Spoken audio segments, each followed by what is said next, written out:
오늘 우리가 함께 나눌 하나님의 말씀은 누가복음 3장 15절부터 20절입니다.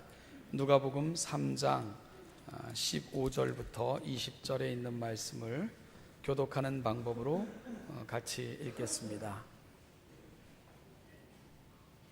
제가 먼저 15절 읽겠습니다.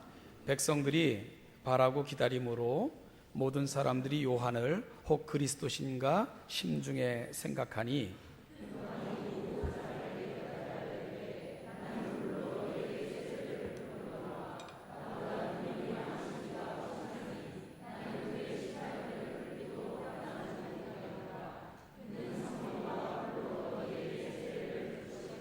손에 키를 들고 자기의 타작마당을 정하게 하사 알곡은 모아 곳간에 들이고 쭉정이는 꺼지지 않는 불에 태우시리라.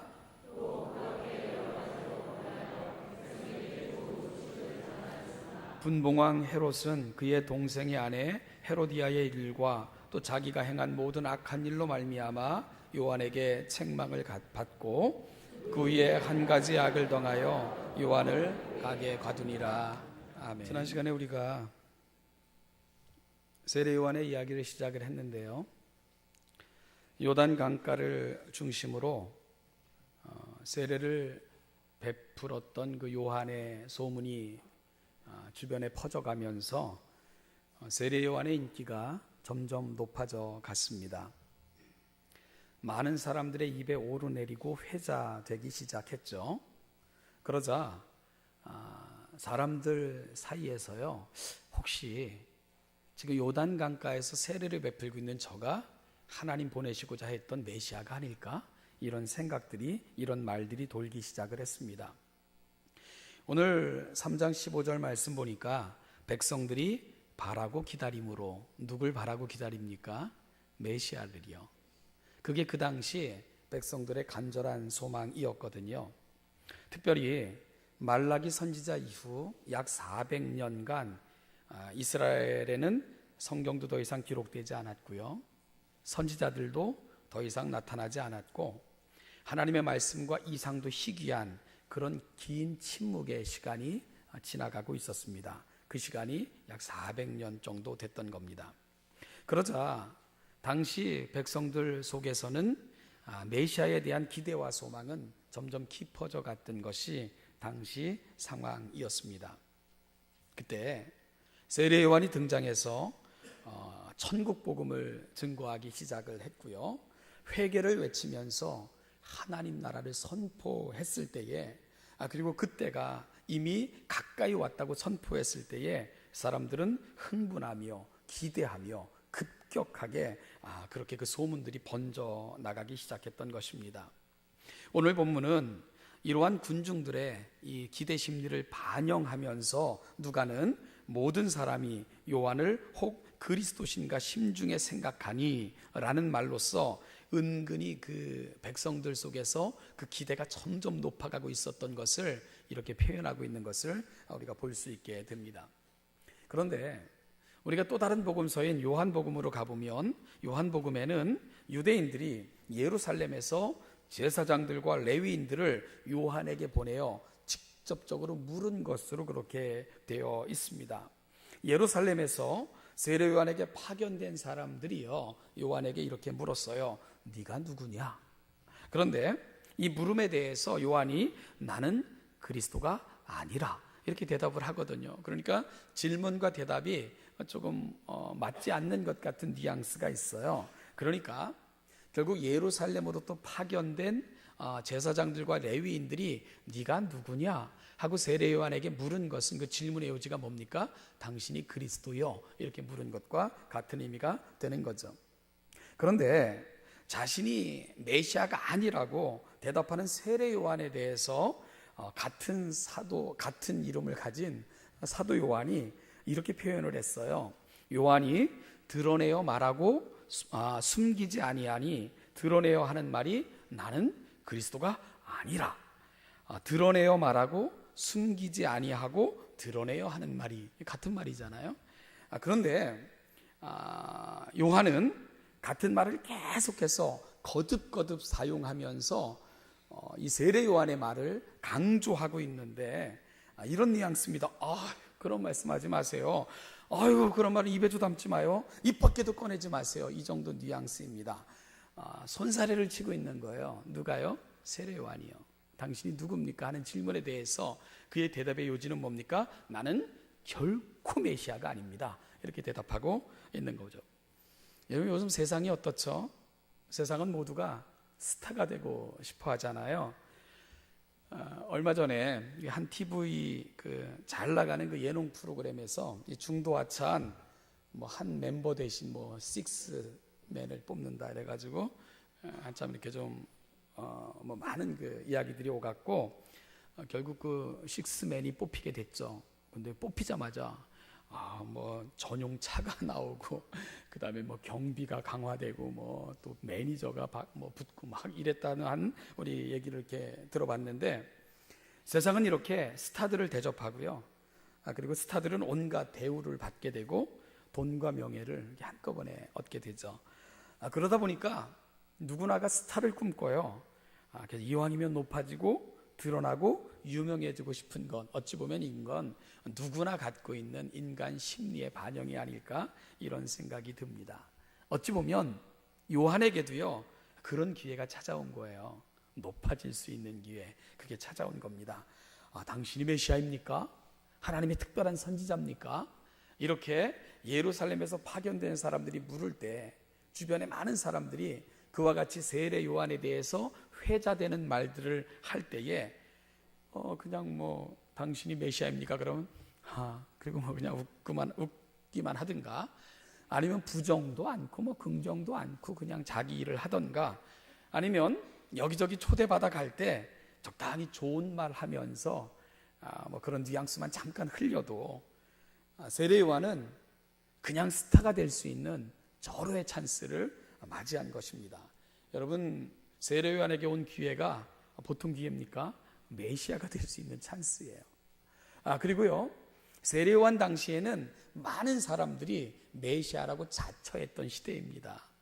그래서 그 시대를 반영하면서 많은 사람들이 여기저기서 나타나서 나는 메시아다 그랬는데, 그것이 다 허망한 꿈들로 사라졌는데, 지금은 자신이 내가 메시아다 이렇게 주장한 게 아니고 사람들의 입을 통해서, 심지어 종교 지도자들, 정치 지도자들의 입을 통해서도 저가 메시아가 아닐까, 이런 소문이 돌고 있었다는 것입니다. 여러분, 그토록 열망하고 기다렸던 메시아, 그가 저분이 아닐까, 이런 소문. 어찌 보면 세례 요한은 절호의 찬스를 맞이한 것 아니겠어요? 그리고 세상은 그 기회를 잡으려고 사실은 안달을 하는 겁니다. 그리고 기회를 만들기 위해서 온갖 수단과 방법을 다 사용하기도 하고요. 오늘 본문의 배경 역시 그러한 시대적 그 상황을 반영하고 있는 본문이에요. 누가복음 3장을 우리가 딱 열면 지난 시간에 읽었던 본문 1절 2절 보면 그 많은 종교 정치 지도자들의 이름들이 거론이 되고 있거든요. 당시 황제는 로마의 제2대 황제였던 디베리오 가이사가 이렇게 통치하고 있었습니다. 가이사 집안의 디베리오 황제, 이렇게 부를 수 있는 거죠. 여러분, 디베리오 가이사는 로마 제국의 두 번째 황제였는데요. 이 복음서에 나오는 가이사가 대부분 이 디베리오를 의미하는 그런 말입니다. 그는 이 로마의 초대 황제인 가이사 아구스도의 뒤를 이어서 로마의 2대 황제가 되는데, 사실 이 디베리오의 출신이 그렇게 우리 역사로 말하면 적통이 아니었어요. 이 디베리오의 어머니가 리비아 드루실라라는 여인이었는데, 이 여인은 이혼한 여자였는데 어떻게 가이사 아구스도의 눈에 들어가지고 왕비가 돼요. 그리고 그 여인이 낳은 아이가 누구냐면 디베리오입니다. 근데 여러분, 우리로 말하면 서자 아니겠어요? 그런데 이 서자가 황제의 지위를 차지한다? 이거 황제의 환심을 사기 위해서 보통 노력을 했겠습니까? 온갖 노력, 온갖 그 시간들을 그 황제의 환심을 사기 위해 투자했을 것을 우리가 이렇게 쉽게 짐작할 수 있지 않겠어요? 그래서 이제 이 디베리오는 황제가 된 다음에 사람들을 믿지 못해요. 그리고 사람들과의 관계가 그리 좋지도 못했어요. 그리고 나중에는 포악해지기까지 했고요. 이 디베리오 황제는 나중에는 섬에 좋은 별장을 지어놓고 거기 은둔같이 생활하면서 문서를 받고 문서로 답을 주는 이런 문서 통치를 감행했던 이런 왕으로도 유명한 사람이 바로 디베리오 황제입니다. 그런데 나중에 이 정신병으로 이렇게 죽었다는 그런 또 이야기가 전해져 오는 황제가 오늘 3장 1절에 나오는 디베리오 황제입니다. 당시 유대 지역의 총독은 바로 그 유명한 빌라도입니다. 이 빌라도는 정치적 야망이 대단했던 그런 인물로 역사가들은 소개를 해요. 또한 황제의 환심을 사는 일은 그 어떠한 일도 마다치 않았던 그런 인물로 빌라도는 소개되고 있습니다. 그러니까 유대인들의 환심을 사고자 어떤 일도 했고요. 심지어 자기가 유대 지역을 통치하는 중에 어떤 불미스러운 일도 일어나면 치명적 정치에 영향을 미치기 때문에 결국은 그 모든 것을 미연에 맡고자 진리를 거슬러 예수를 십자가에 내준 그런 인물이 되고 말았던 사람이 바로 빌라도입니다. 그리고 이어서 누가는 3명의 분봉왕의 이름을 거론하고 있는데요. 3장 1절에 보니까 유대 헤롯이 갈릴리의 분봉왕으로, 그 동생 빌립이 이두레와 드루고니 지방의 분봉왕으로, 루사니아가 아빌레네의 분봉왕으로, 로마 황제가 위임하여 그 지역을 통치하도록 세운 왕을 분봉왕이라 이렇게 우리가 일컬었죠. 그런데 사실 여기 나오는 헤롯은 진짜 이름이 헤롯이 아니에요. 그 사람의 진짜 이름은 안티파스인데 우리가 흔히 알고 있는 헤롯은 헤롯 더 그레이트이라는 이름을 가졌던 황제입니다. 예수님 당시의 성전은 바로 헤롯 더 그레이트, 이 왕이 지어준 성전이었는데 이 왕이 죽은 다음에 세 아들에 의해서 나라가 분할되고 맙니다. 그래서 오늘 누가복음 3장 1절에 나오는 세 왕은 사실은 헤롯의 세 아들이에요. 그래서 오늘 갈릴리의 분봉왕으로 대부분의 유대 지역을 총치했던 헤롯은 실제 이름이 안티파스입니다. 그러니까 안티파스, 빌립, 루사니아 이 세 사람에 의해서 분할 통치되어졌던 거죠. 그런데 성경은 애굽왕의 이름을 바로로 통칭했던 것처럼 가장 그 지역의 대표적인 왕은, 유대 지역의 왕은 헤롯으로 그렇게 통칭했기 때문에 오늘 그 안티파스의 이름이 헤롯으로 나타나고 있는 겁니다. 여러분, 이 세 명은 같은 핏줄임에도 불구하고 끊임없이 다투면서 세력 확장을 위해 도모했던 사람들이 이들이 보여줬던 모습이었습니다. 그런데 우리가 이런 이름들을 쭉 이렇게 그 3장 1절에 나오는 이름들을 쭉 살피는 중에 특이한 걸 한 가지 발견하게 돼요. 그게 뭐냐면 3장 2절입니다.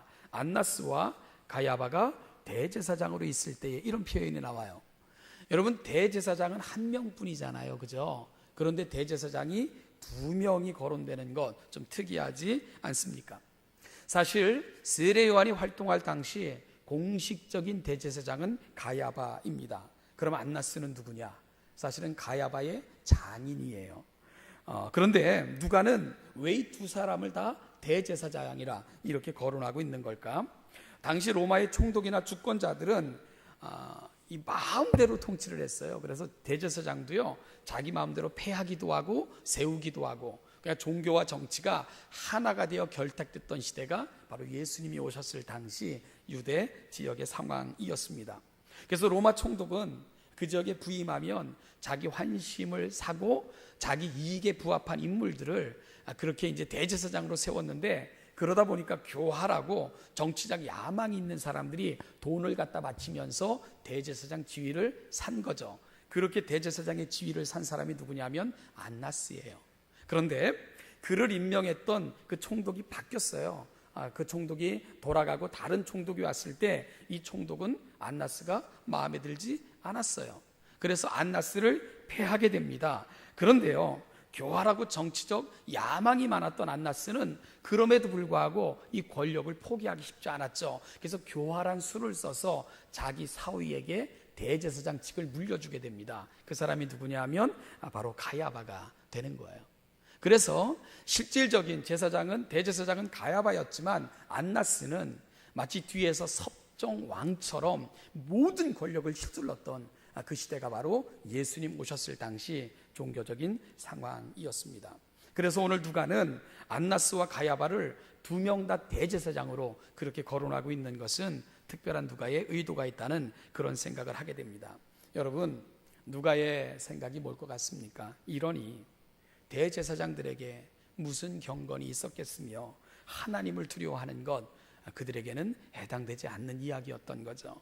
그래서 그들은 오직 돈벌이와 권력 노름에만 취해 있었던 사람들이 종교 지도자들이었습니다. 그래서 그들은 성전의 일부를 장사하는 사람들에게 분할하여 나누어 줬고요, 그로 말미암아 세를 받는 이런 엉터리 짓들을 했고, 이것이 바로 예수님께서 이 땅에 오셔서 기도하는 집, 하나님께서 모든 사람들이 드나들며 구원을 얻을 그 놀라운 장소를 어떻게 도적의 소굴로 만드느냐 하면서 분노하셨던 것, 바로 이 안나스와 가야바와 같은 사람들이 만들어놨던 엉터리 짓이었던 것을 우리가 보게 되는 겁니다. 자, 여러분, 그러면 누가는 왜 이리도 많은 사람, 많은 이름들을 이다지도 자세하게 그렇게 거론하며 기록하고 있는 걸까?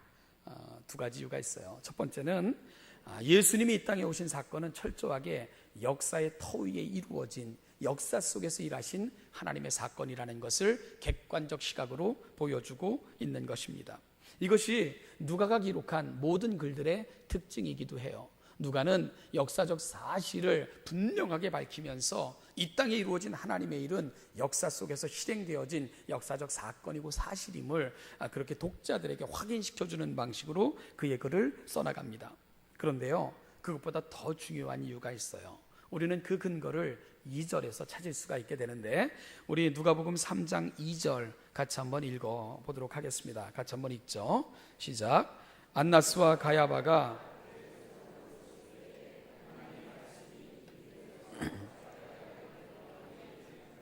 아멘.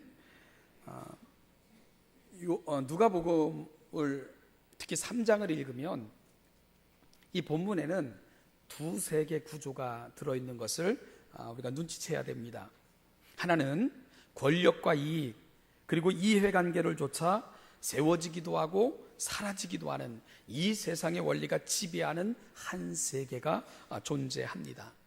이것을 우리가 시간적으로는 크로노스라고 이야기하고요, 세속사라고 표현하기도 합니다. 이 세상의 원리가 지배하는 나라가 이 땅에 존재를 하는 거예요. 우리 역시 그 세계를 지금 살아가고 있는 거고요. 그런데 여러분, 또 한 세계가 있다는 거예요. 그것은 하나님이 펼쳐가시는 구속사입니다. 광야에서 말씀이 임하여 그 나라의 도래가 예고되어졌고요, 세례자 요한을 통해 본격적으로 준비되었으며 예수 그리스도를 통해 분명하게 나타났고, 지금은 성령님을 통해 완성해 가시는 또 다른 나라, 우리는 눈에 보는 이 세상의 나라, 그리고 세속사에만 우리 주목하지만, 그러나 이 모든 우주를 통치하는 그 하나님께서 펼쳐가시는 그 거대한 역사, 또 다른 역사가 있다는 것을 누가는 저와 여러분들이 보기를 소망하는 거예요. 바로 하나님의 역사, 구속사를 보기를 원하는 겁니다. 여러분, 세상은 이 세상의 지배 원리, 세속사가 지배하는 것 같지만, 사실 이 세상의 세속사 역시 하나님의 거대한 흐름인 구속사의 아주 작은 일부분이라는 것을 요한은 저와 여러분들이 분명히 이해하기를 소망하는 것입니다. 세례 요한 당시도 세상의 통치자들, 지도자들은 자신들이 이 역사의 주인인 것처럼 그렇게 착각하며 권력을 잡고요, 권력을 놓지 못해서 안절부절하며 권력과 이익을 챙기는 일에는 혈안이 되어 있었던 것이 세례 요한이 활동할 당시, 그가 이 땅에 나타날 당시 세상의 모습이었던 것을 우리가 보게 됩니다. 그들은요, 권력을 놓지 못해서 안절부절했고요, 온갖 수단과 방법을 다 동원해서 그걸 유지하고자 애썼습니다. 그리고 우리는 지금도 똑같은 역사를 우리가 살아가는 세상 속에서 보고 있는 것이죠. 그런데 우리가 누가복음 3장의 이야기, 그 뒷이야기를 역사가들을 통해서 살피면 오늘 본문에 나와 있는 이 정치, 그리고 또 종교, 이 지도자들의 말로가 한결같이 불행했던 것을 또 역사가들은 전하고 있는 것이 또 특이합니다. 여러분, 디베리오 황제는 역사가들의 기록을 보면 정신분열로 고통받다가 그렇게 죽은 것으로 되어 있고요, 빌라도는 자신의 정치적 야망이 꺾이자 자살로 생을 마감한 것으로 나타나고 있고요. 그리고 분봉왕들은 끊임없는 다툼과 물고 뜯는 형제 애들의 그 아수라장 속에서 점차 그 권력을 잃어간 것으로, 그리고 멸망의 길로 나아간 것으로 역사가들은 증언합니다. 그리고 제사장들이 보여주었던 추잡함은 이루 말할 수도 없고요. 그래서 예루살렘은 돌 위에 돌 하나 남지 않고 완전히 무너지는 그런 수치로 그들의 탐욕과 야욕은 막을 내리는 것을 역사를 통해서 증명받을 수 있죠. 여러분, 이것이 세속사들이 보여주는 안타까움이에요. 자기가 주인인 것처럼, 자신들이 세상을 통치하는 것처럼 착각했던 사람들, 결국은 그 착각 속에서 비참하게 그들의 결론을 만들어낼 수밖에 없는 것은 세상의 역사도 증명해 주는 한결같은 방식입니다. 그 알렉산더 대왕과 관련된 이야기가 전해져 오고 있죠. 알렉산더 대왕의 유언이라는 제목으로 그 이야기가 전해져 오고 있는데, 그 알렉산더 대왕의 병세가 날로 심각해졌습니다. 그러자 왕실은 깊은 시름에 빠지게 됩니다. 그의 병을 고치기 위해서 정말 이름난 명의들이 수도 없이 동원되어 그를 진료하고 치료했지만 알렉산더 대왕의 병세는 호전되지도 않았고요. 그의 얼굴엔 병색이 짙게 나타나 결국은 거동조차 불편한 그런 상황까지 진행되게 됩니다. 그래서 이 신하들, 특별히 그 왕실의 걱정은 이루 말할 것도 없었는데, 오히려 그 역사가들은 그 안절부절 못하는 신하들에 비해서 알렉산더는 끝까지 담대함을 잃지 않았던 것으로 그렇게 표현되고 있는 것을 우리가 보게 되는데요. 이제 그 알렉산더 대왕의 병이 점점 깊어지자 자리에 앉아 있을 힘도 없게 됐어요. 그러자 이 왕실에서는 뭘 궁금해했냐면 뭔 유언을 하고 떠날까, 이런 것들이 이제 궁금해지기 시작을 했습니다. 그런데 알렉산더 대왕은 거의 점점 병세가 깊어 더 이상 활동할 수 없는 지경에 이를 때까지도 그 부분에 대해서는 아무런 언급을 하지 않는 거예요. 그러니까 이제 신하들이 조급해졌죠. 그러던 어느 날 알렉산더 대왕이 신하들을 다 불렀습니다. 그러자 신하들은 이제 유언을 하려나 보다. 이제 그리고 다 모여 있게 됐습니다. 그때 이 알렉산더 대왕이 심겹게 입을 열어 또박또박 그렇게 마지막 유언을 이렇게 했대지요. 내가 죽거든 묻을 때 양손을 밖에 내놓아 모든 사람들이 볼 수 있도록 해주십시오. 이게 알렉산더 대왕의 마지막 유언이었다고 해요. 여러분, 이제나 저제나 무슨 유언을 할까? 그렇게 손꼽아 기다렸던 신하들은 아주 의외의 그 유언을 듣게 되는 거예요. 나중에 나를 묻을 때 관 밖으로 내 손을 다 내놓아 모든 사람들이 볼 수 있도록 장례식을 진행하라. 그게 마지막 유언이었어요. 그러면서 알렉산더 대왕이 또 한마디 한 게 이겁니다. 나는 단지 세상 사람들에게 천하를 쥐었던 알렉산더도 떠날 때는 빈손으로 갈 수밖에 없다는 것을 보여주고 떠나려 하오. 그게 알렉산더가 남긴 마지막 말이라고 역사가들은 전하고 있죠. 권력의 무상함과 부질없음을 유언으로 남기고자 했던 것입니다. 어찌 보면 알렉산더는 모든 걸 가지려 했고 모든 걸 통치하는 것 같았지만 자신은 아무것도 아니라는 것을 실감하며 세상을 떠났다는 생각을 하게 됩니다. 그러나 아직도 세상은 그렇게 생각하고 사는 거예요. 권력이, 그리고 가지고 있는 것들이 세상을 지배하며 통치하는 원리라고 그렇게 생각하며 살아가고 있는 거죠. 그런데 누가는 또 한 세계를 보여주고 있다 그랬어요. 그것은 그 세계에 속해 있는 사람들, 그래서 다르게 산 사람들, 누가는 그들의 이야기도 동시에 저와 여러분들에게 들려주고 있습니다. 바로 세례요한이 다른 세계에 속하여 다른 삶을 살았던 한 사람입니다. 그는 사명의 시간이 다가오자 빈들로 나아갔습니다. 여러분, 세상의 소리보다 그에게 중요했던 것은 분명한 하나님의 음성이었기 때문에 그렇습니다. 그리고 사역 중에 예수께서 세례를 받고자 그 앞에 서셨습니다. 그러자 세례 요한이 한사코 손세례를 치면서 내가 당신에게 세례를 받아야 되는데 어찌 당신이 내게 나오십니까? 그러자 예수님께서 이와 같이 하여 우리 하나님의 의를 함께 이루어가는 것이 맞습니다. 그러자 세례 요한은 마지못해 예수님께 세례를 주면서 예수님을 자기 제자들에게 소개하기를 이가 바로 약속된 메시아, 하나님이 보내실 진짜 주인공이 바로 이분이시다 하면서 자신은 역사의 무대로 떠날, 역사의 뒷무대로 떠날 그런 준비를 갖추고 있는 것을 우리가 보게 됩니다. 예수님께서 세례를 받으시고 본격적으로 세례를 베풀기 시작했을 때 많은 사람들이요 예수님께로 나아가는 것을 세례 요한의 제자들이 시기를 했어요. 그러자 세례 요한이 제자들에게 이렇게 말합니다. 이것이 맞는 거다. 나는 쇠하여야 하겠고 저분은 흥하여야 할 것이다. 이렇게 이야기하면서 정말 내가 사라질수록, 내가 드러나지 않을수록, 내가 없어질수록 이것이 그분이 드러나는 것이기 때문에 이것이 맞는 거다. 이런 역사관을 갖고 산 사람, 바로 그분이 바로 세례 요한이라고 누가는 소개하고 있는 겁니다. 누가복음 3장 1절에서 세상의 권력과 이익을 쫓아 숨가쁘게 흘러갈 때 세례 요한은 또 다른 세계를 바라보고 있었던 것입니다. 하나님의 통치, 그분이 이끌어가는 세상, 세례 요한은 그 세계를 볼 줄 알았던 그런 영안이 있었던 인물인 것입니다. 누가는요 또 다른 그의 기록인 사도행전 10장에서 또 다른 인물을 소개를 합니다. 고넬료라는 인물이에요. 여러분, 고넬료에 대해서 누가는 이달리아대 군대라 하는 부대의 백부장이라 이렇게 소개하고 있습니다. 저는요 백부장 별거 아닌 줄 알았어요. 100명 정도의 군인이 있는 부대의 장이니까 뭐 우리로 말하면 한 중대장 정도 될까요? 그렇게 큰 지위가 아니라고 생각을 했어요. 그런데 이 디베rio 황제에게 이 빌라도가 보낸 보고서가 있는데 그 이름을 빌라도의 보고서, 이렇게 보낸 편지가 전해지고 있죠. 그런데 빌라도의 보고서에 보면 이런 대목이 나옵니다.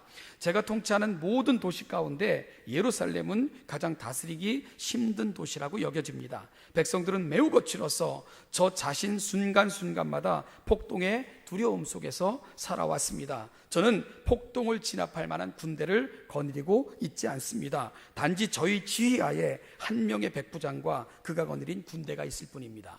여러분, 이 빌라도가 자기 휘하에는 한 명의 백부장과 그가 거느린 군대가 있을 뿐이다. 그러니까 빌라도 총독 밑에서 어찌 보면 가장 높은 군대 지휘가 백부장이 되는 거예요. 그러니까 당시 그의 휘하에 100명의 군사가 있기 때문에 백부장이라는 말보다는 훨씬 더 중요한 직책에 고넬료가 있었던 것을 이런 자료들을 통해서 확인할 수 있는 거예요. 거기다가 여러분 점령지의 지휘관 아니겠어요? 그 힘이 얼마나 큽니까?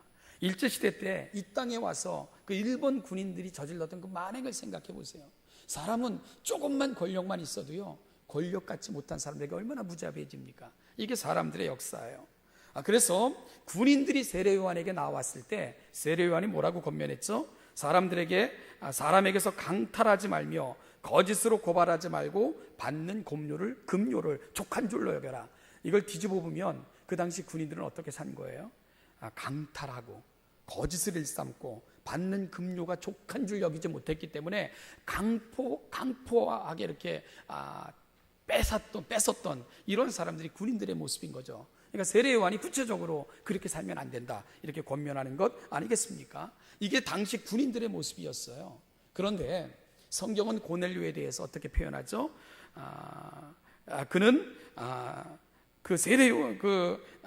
고넬료에 대해서 누가는 그가 경건하여 온 집안과 더불어 하나님을 경외하며 백성을 많이 구제하고 하나님께 항상 기도했던 사람이다 이렇게 표현합니다.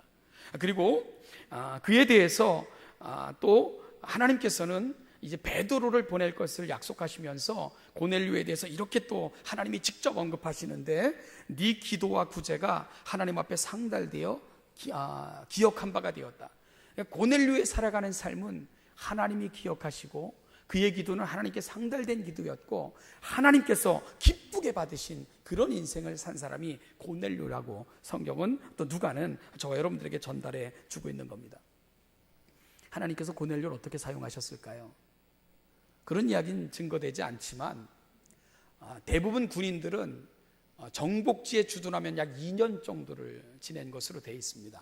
2년이 지난 다음에 본국으로 송환이 되는 게 아니고 이제 본국으로 돌아가게 되는데 그러면 그 노고에 대해서 많은 보상이 주어지게 됩니다. 고넬료도 그랬을 거예요.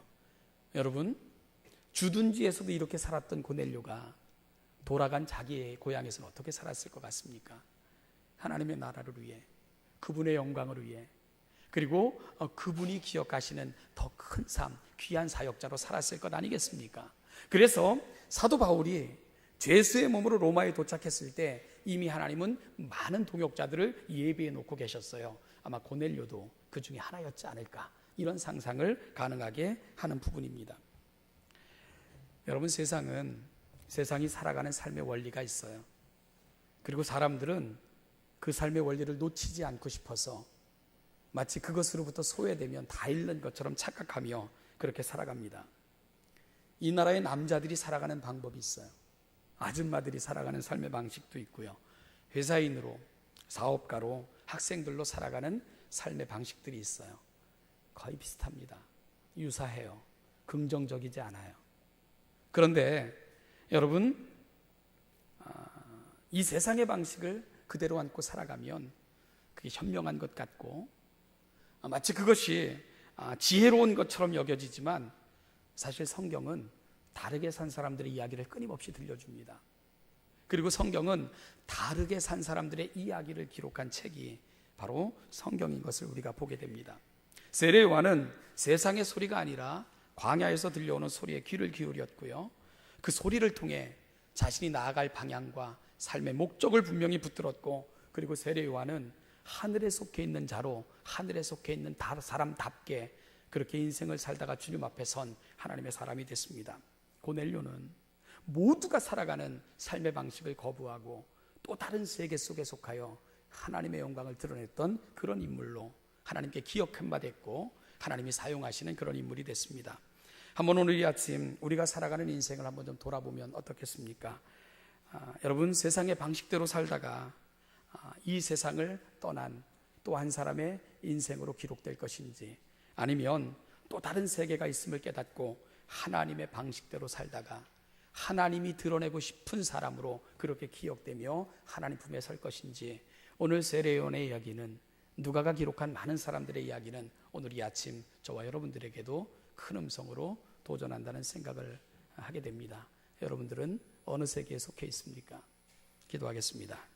하나님 아버지, 은혜와 사랑을 감사합니다. 오늘 하나님의 말씀을 통해 우리의 삶을 점검하며 우리가 바라보며 나아가야 될 방향에 대해서 다시 한번 들려주신 그 음성을 인하여 감사하고 찬송과 영광을 우리 아버지 하나님께 올려드립니다.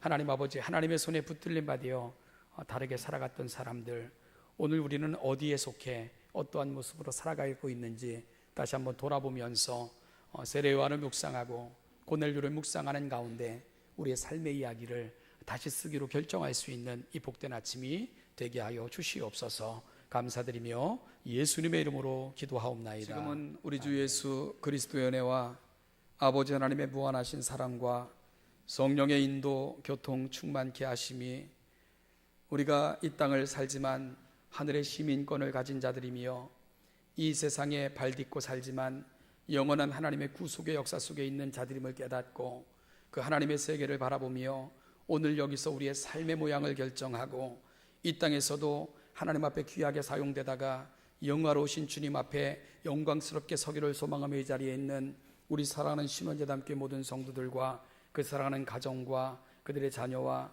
그들의 사업체와 직장과 그들이 준비하는 모든 미래 위에 이제부터 영원까지 그 영원까지 함께 하시기를 축원하옵나이다. 아멘.